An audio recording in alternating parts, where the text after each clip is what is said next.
सभी को नमस्कार। कुमार क्लासेस में आप सभी का स्वागत है। दोस्तों, हमने क्वेश्चंस प्रैक्टिस करना शुरू कर दिया था और ये हमारा क्वेश्चंस प्रैक्टिस मतलब कि टेस्ट सीरीज सेकेंड वीडियो होगा। चलिए बिना टाइम वेस्ट किए हुए शुरू करते हैं। Cone of experience related to teaching learning was suggested by. So किसके द्वारा सजेस्ट किया गया था cone of experience? John Dewey, okay, Kilpatrick, Froebel, Edgar Dale. So इसका करेक्ट ऑप्शन है नंबर डी। ओके, याद रहे इसका करेक्ट ऑप्शन है number D. Next, Bloom taxonomy is mainly related to A. Evaluation of teachers, classification of educational objective. Number C. Preparation of curriculum. Number D. Psychological testing. So what is the correct option? Number B. Classification of educational objective. Which domain of Bloom's taxonomy deals with knowledge, thinking and reasoning? I think ये सभी को clear होगा। जैसे ही knowledge, thinking और reasoning की बात आती है, नंबर ए ऑप्शन है cognitive. Receiving is the lowest level of which domain? ये भी बहुत क्लियर होगा। ओके, रिसीविंग जो है किसका है? इफेक्टिव। 54 का option number B. Number 55, which of the following is the highest level in Bloom's original cognitive domain? So what is the correct answer for this? Highest level obviously याद होगा, आप सभी को हमने पढ़ा है, इवैल्यूएशन पे आता है। ठीक है, क्वेश्चन नंबर 55 का है नंबर सी। अगले क्वेश्चन की तरफ बढ़ते हैं। Who revise Bloom's taxonomy in the year 2001? I think ये सभी को पता होगा, हमने ये नाम काफ़ी बार देखा है, Anderson. Okay, so option number A. Sorry, in the revise taxonomy which is place at the highest level? ये भी स्ट्रेट फॉरवर्ड क्वेश्चन है, हाईएस्ट लेवल पर है। Point number C, create. Which of the following belongs to psychomotor domains? A. Comprehension. Next, mechanism. C. Valuing. Number D. Synthesize. So what is the correct option for this? Number B. Mechanism. 58 का है B. Which of the following levels is related to problem solving ability? I think ये आपको एकदम straightforward question मिल रहा है। Okay, so the word is problem solving ability में जो आता है वो है evaluation. Okay, in Gagne's theory stimulus response learning is most closely related to which other theory? Stimulus response. So the options are A, B, C, D. Okay, Thorndike's connectionism, PIJ cognitive development, Collar insight theory, and Skinner operant conditioning. So what is the correct answer for this? Skinner operant conditioning. Number 60 का number D है। Next question, according to Gagin, which perquisites is most essential for problem solving learning? So what is the correct option? इस word पे ध्यान दीजिए, problem solving learning पे। इसका correct option होगा number A, signal learning. According to Gagin's learning hierarchy, if a child has not mastered simple chaining, he will face difficulty in which level of learning? Signal learning, verbal association, rule learning and problem solving. ये देखिए इसका answer यहाँ से निकलेगा। Okay, he will face difficulty in which level of learning? Why? If he has not mastered simple chaining। इसका correct answer होगा number B. Okay, verbal association. According to Gagnon, in which situation, okay, is verbal association learning most often applied? So what is the correct option? Verbal association सबसे ज़्यादा कहाँ applied किया जाता है? Memory के लिए, memorising poem और definition. आगे बढ़ते हैं। The maxim from concrete to abstract is the most helpful in teaching which of the following subject? So what is the correct option? Concrete to abstract, simple सी बात है. History बिल्कुल नहीं, language बिल्कुल नहीं, ज्योग्राफी नहीं. The correct option is mathematics. Okay, आगे बढ़ते हैं. Which maxim of teaching suggest that instruction should begin with the learners existing ideas and experience. So ये बताता है बिगिनस विद लर्नर्स का एग्जिस्टिंग आइडियाज एंड एक्सपीरियंस. इसका मतलब है जो पहले से है हमारे पास और फिर आगे बढ़ेंगे. That means option number B from okay known to unknown. The maxim from particular to general is closely associated with which method of reasoning in teaching? इस वर्ड से क्लियर हो जाएगा. From particular to general. So what does it means? Inductive method. Okay. Which maxim of teaching emphasizes that students' natural curiosity and interest should be used to facilitate learning? So इसका answer क्या है? इस word पे देखिए, natural curiosity and interest use करना चाहिए. That means learning by doing, काम करने की जो इच्छा है, करके सीखते हैं वो. अगला है which maxim is particularly useful in subject like science where fact need to be discovered before arriving at a general principles. So once again, okay, induction to deduction, straightforward answer है इसका. Teaching is not a mere act of delivering knowledge but a process of. So knowledge is not an activity of delivering knowledge but is a process of number A skill training, B value inculcation, bring about desirable change in behavior, and number D content memorization. तो D तो definitely इसका नहीं होगा. Okay, number C bring okay about desirable change in behavior. Overall behaviour पे हम बदलाव लाने की कोशिश करते हैं, पर्टिकुलर सब्जेक्ट के ऊपर नहीं. Skill performance comes under which domain of Bloom's taxonomy. So skill किसके अंदर आता है? साइकोमोटर, क्योंकि स्किल होगा तो आप काम करेंगे और इस काम करने किस कैटेगरी के अंदर आता है? साइकोमोटर के अंदर. According to Gagne learning is a okay, इनके द्वारा लर्निंग क्या माना जाता है? मैकेनिकल एक्ट बिल्कुल नहीं, हायरार्किकल एक्ट नहीं, बायोलॉजिकल ग्रोथ नंबर डी है रोड. रोड बिल्कुल नहीं होने वाला. Okay, this is wrong. So the correct option is okay number C, biological growth के अंदर आता है. एक मिनट, बायोलॉजिकल नहीं, माफ कीजिएगा, इसका करेक्ट आंसर है नंबर बी हायरार्किकल, क्योंकि हमने ये वर्ड इससे जुड़ा हुआ है. Okay, hierarchical process.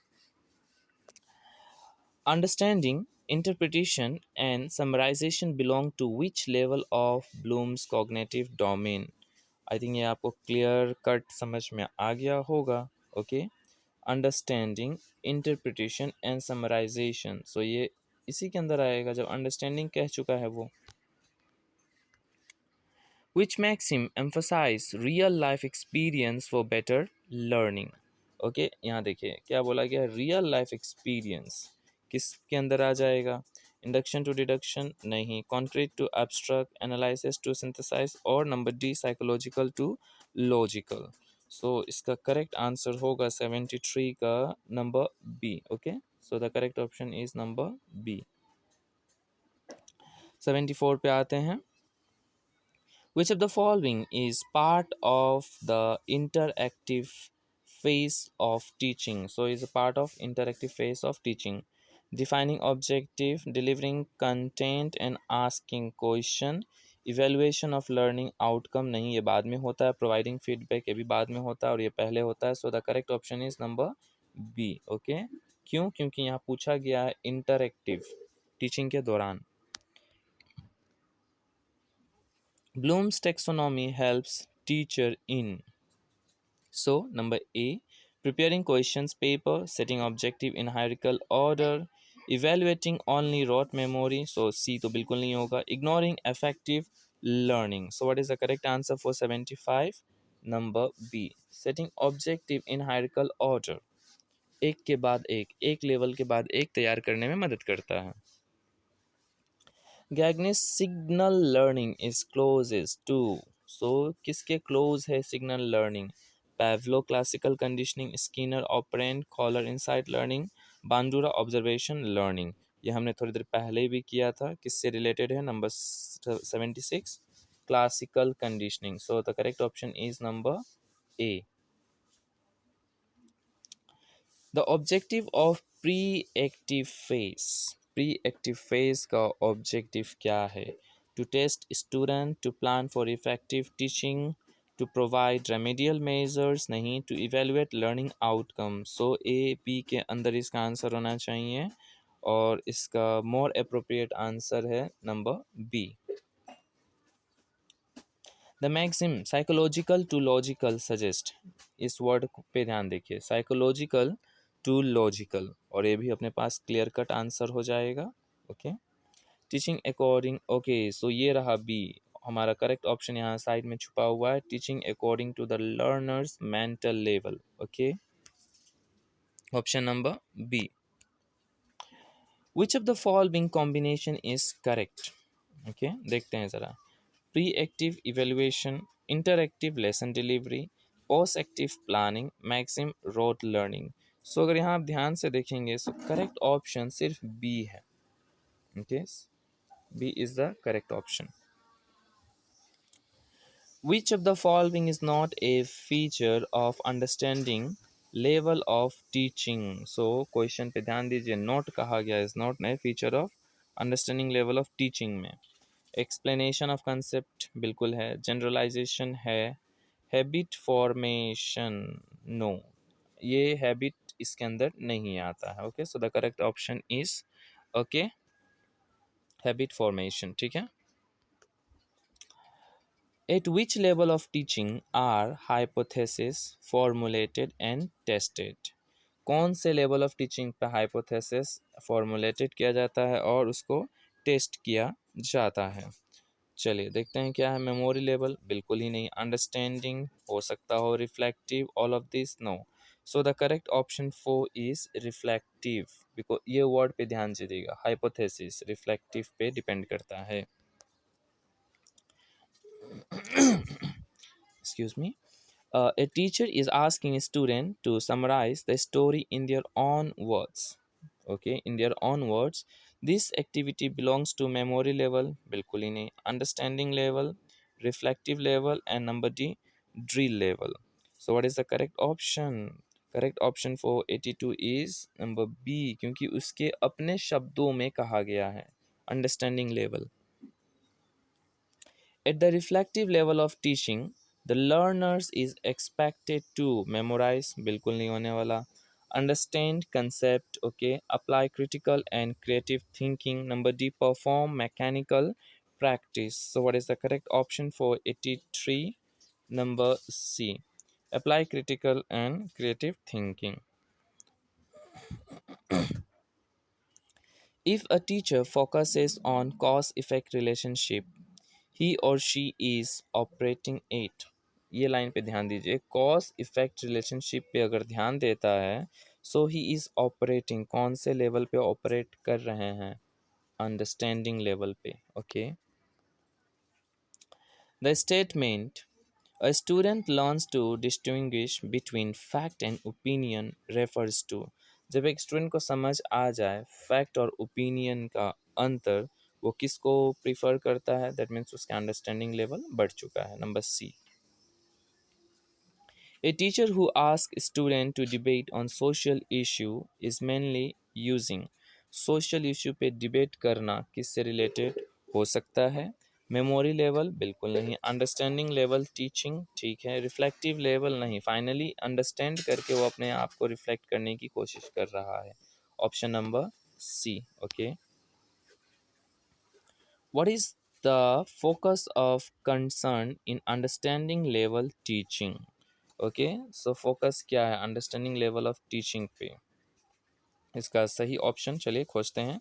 Promotion of scope for seeking of relationship among fact and ideas, ऐसे तो ये काफ़ी हद तक सही मिल रहा है, फिर भी आगे पढ़ते हैं। Encouraging recall and recognising okay sorry, recognition of fact and information नहीं, okay, raising of problem and seeing solution to problems, so presented, developing a sense of happiness and ownership in learning. So the correct option is A. ये ज़्यादा appropriate answer हमें लग रहा है. What are the activities of teaching associated with its interactive stages? Activities of teaching associated with interactive class के दौरान क्या हो सकता है? प्लानिंग लेसन नंबर ए बिल्कुल नहीं होने वाला. Number B determining learning outcome, ये इवेल्युएशन में आएगा, बाद वाला है. Presenting the content, okay, inter spread with question, providing feedback and probing if need be, okay, motivating and monitoring student task.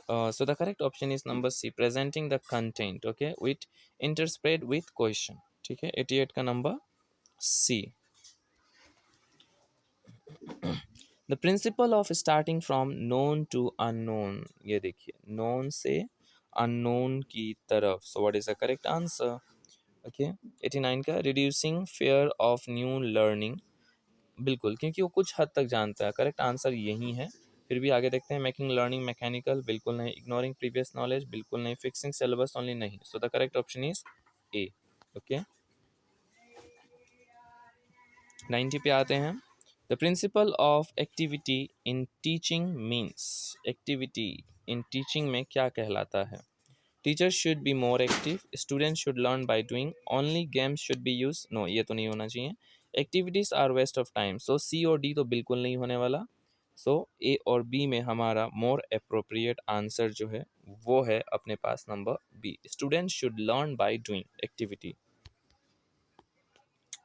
The principle of whole to part, देखिए ये word पे इसी से आंसर हमें मिल जाएगा. Whole to part, okay, is based on, so gestalt psychology. Number A 91 का है ए. According to principle of individual differences, okay, all students learn in the same way. Each learner is unique in ability and interest. Okay, only intelligent students should be focused. नहीं, ये तो बिल्कुल नहीं. Number D, individual difference are obstacles. Okay, ये भी doubt है. सो 92 का correct option more जो है वो है बी, ये ज़्यादा अप्रोप्रिएट है. ओके, सबका अपना अपना एबिलिटी होता है. 93, the principle of learning by doing. The principle of learning by doing is most closely associated with, इनमें से किन से बहुत ज़्यादा क्लोजली रिलेटेड है? जॉन डीवी के द्वारा. ओके, 94 पे आते हैं. The principle of motivation suggest, principle of motivation क्या सजेस्ट करता है? Student must be force to learn, नहीं, बिल्कुल नहीं. Student learn better when interested, अच्छा. Teacher should motivate himself only, नहीं, ये भी नहीं. Exam are best motivator, no. So the correct option is number B. ठीक है, 95 पे पहुंचते हैं. The principle of socialization in teaching stresses, okay, principle of socialization क्या होगा इसका आंसर? आइसोलेटिंग द लर्नर, नहीं. Promoting cooperative and group learning, okay. Learning in competition only, नहीं. Teacher centred, no. So once again the correct more option is, better answer है हमारे पास number B. और तीन चार क्वेश्चन से कर लेते हैं. A good teacher applies principle of teaching by, apply principle of teaching by किस तरीके से अप्लाई करते हैं? Using only one fix method, नहीं. Blending multiple method as per the learner need, okay. Focusing only on syllabus completion, बिल्कुल नहीं. Ignoring child psychology. So once again हमारा better answer है number B, okay, multiple method student के accordingly. Continuity principle in teaching ensures regular and systematic progress, learning by doing, interest in subject, equality among learners. So, what is the correct answer? ये है regular and systematic, okay, progress. क्यों? क्योंकि continuity की बात की गई है ना, तो ये रेगुलर रहेगा. Which quality of a teacher help them connect with student difficulties? कौन से क्वालिटी को ओके उभारा गया है यहाँ पे? सो 98 का करेक्ट ऑप्शन जो है वो है एम्पैथी. मतलब सिंपैथी सिर्फ मतलब उनकी तरफ सहानुभूति नहीं रखना, बल्कि क्या होगा, उनके जगह पे खुद को फील करना। Okay. Principle of reinforcement was highlighted by principle of reinforcement, I guess ये सभी को याद होगा, किसने हाईलाइट किया था, स्किनर ने। ओके, सो आज का आखिरी क्वेश्चन है हमारे पास, learner centred approach is based on, किसके ऊपर बेस किया गया है, construction. Okay, that means construct करो, काम करो, सीखो, दैट मीन्स कंस्ट्रक्टिविज्म। सो यहाँ हमारे 100 क्वेश्चंस पूरे हो जाते हैं, टेस्ट सीरीज 2 हो चुके हैं। उम्मीद करता हूँ आप सभी को पसंद आया हो। सो लाइक करें, शेयर करें, और चैनल से जुड़ जाने के लिए चैनल को सब्सक्राइब करें। फिर से मैं आपको याद दिला दूं, कहीं कोई सुझाव हो, कोई सजेशन हो, तो कमेंट के थ्रू हमें ज़रूर अपना सजेशन भेजा करें। मिलते हैं अगले क्लास में, तब तक के लिए धन्यवाद।